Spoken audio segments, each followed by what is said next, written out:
Je vous emmène à Gdansk, en Pologne. Regardez cet homme, assis sur les épaules de son camarade.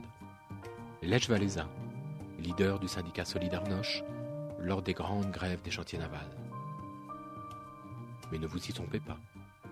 Gdansk n'est pas qu'une ville industrielle. Voici le beffroi de la rue du Ługa, au centre de la ville historique. Un des plus beaux alignements de façades peintes d'Europe de l'Est. À Gdansk, les riches palais côtoient les maisons bourgeoises. Ville riche et prospère, Gdansk a fait partie de la Ligue hanséatique, qui dominait les échanges maritimes entre l'Europe de l'Est et l'Europe de l'Ouest.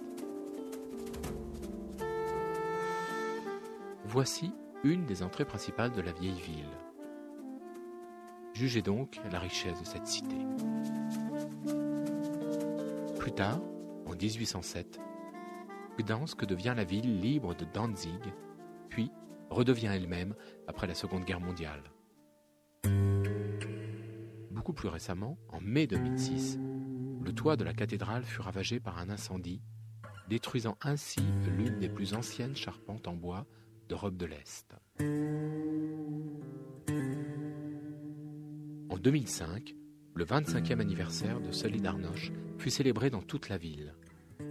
La route de la liberté, tel un jeu de dominos, gagna ainsi toute l'Europe communiste jusqu'à Berlin.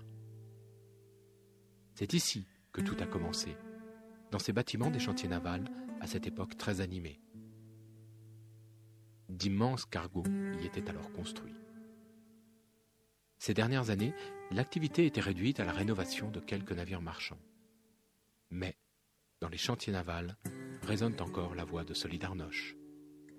À bientôt pour une prochaine excursion curieuse.